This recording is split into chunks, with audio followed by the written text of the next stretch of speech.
ഇതിന്റെ സപ്പോർട്ടും ശരിയാക്കണം. ഈ ഇലകളൊക്കെ ഒന്ന് വൃത്തിയാക്കണം. ഞാൻ ചിലതൊക്കെ ഓൾറെഡി വൃത്തിയാക്കി ഇച്ചിരി കട്ട് ചെയ്ത് വെച്ചേക്കാണ്. അതുപോലെ എല്ലാം ചെയ്യണം. പിന്നെ നടുക്ക് വെച്ചൊന്ന് കട്ട് ചെയ്ത് ബ്രാഞ്ചസ് ആക്കണം. ഇത്തരം കാര്യങ്ങളാണ് നമുക്കിപ്പോൾ ഇതിൽ ചെയ്യാനുള്ളത്. നമ്മളിപ്പോൾ നമ്മുടെ റബ്ബർ പ്ലാന്റിന്റെ പ്രോബ്ലംസ് ഐഡന്റിഫൈ ചെയ്തു. ഇനി അതിന്റെ നെക്സ്റ്റ് സ്റ്റെപ്പിലേക്ക് കടക്കുവാണ്. റീപോർട്ട് ചെയ്യുവാണ്. അപ്പോൾ അത് കുറച്ചുകൂടെ വലിയൊരു ചട്ടി എടുത്തു. എന്നിട്ട് അതിൻ്റെ അകത്തോട്ട് കമ്പോസ്റ്റ് ആഡ് ചെയ്തു. കമ്പോസ്റ്റിന്റെ കൂടെ ഗ്രിറ്റ് ആണ് ആഡ് ചെയ്യുന്നത്. ഡ്രെയിനേജ് കിട്ടാൻ വേണ്ടിയാണ് നമ്മൾ ഗ്രിറ്റ് ആഡ് ചെയ്യുന്നത്. എന്നിട്ട് നമ്മൾ പഴയ ചട്ടിയിൽ നിന്ന് നമ്മുടെ ചെടി എടുക്കുന്നു. അതിന്റെ അടിവശം ഒന്ന് ഞെക്കിയൊക്കെ കൊടുത്താൽ അതിൻ്റെ അകത്തുനിന്ന് വികലിത ഇറങ്ങി വരും. എന്നിട്ട് അതിന്റെ മണ്ണൊക്കെ ഒന്ന് ഇളക്കി കൊടുത്തിട്ട് നമ്മൾ പുതിയ ചട്ടിയിലേക്ക് മാറ്റുന്നു. അപ്പോൾ നമ്മൾ സക്സസ്ഫുള്ളി റീപോർട്ട് ചെയ്തു. ഇനി നെക്സ്റ്റ് സ്റ്റെപ്പ് എന്ന് പറയുന്നത് ഇതിനൊരു കമ്പ് നാട്ടി ഇതിന് സപ്പോർട്ട് കൊടുക്കുക എന്നുള്ളതാണ്.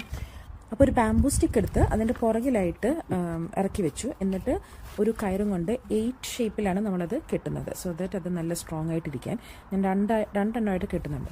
ഇതിപ്പോൾ ഇത്രയും ചെയ്തപ്പോൾ തന്നെ ആ പ്ലാന്റ് ഒന്ന് നേരെ നിന്ന് കേട്ടോ.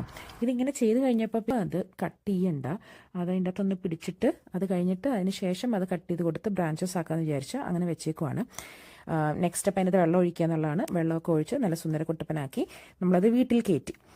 ഇനി അതിൻ്റെ ലീവ്സ് കട്ട് ചെയ്യുന്ന പ്രോസസ്സാണ് നിങ്ങൾ ഈ കാണുന്നത്. ഫുൾ കട്ട് ചെയ്യാണ്ട് ഉള്ളിലോട്ട് കൂടുതൽ ചീത്തയാവാതിരിക്കാൻ ഒരു ഇച്ചിരി മാത്രം ആ ബ്രൗൺ സ്പേസ് കീപ്പ് ചെയ്തിട്ട് ബാക്കി നമ്മൾ ആ ലീവ്സ് അതിൻ്റെ സൈഡ് വശം എല്ലാം കട്ട് ചെയ്ത് കൊടുത്ത് ക്ലീൻ ആക്കി.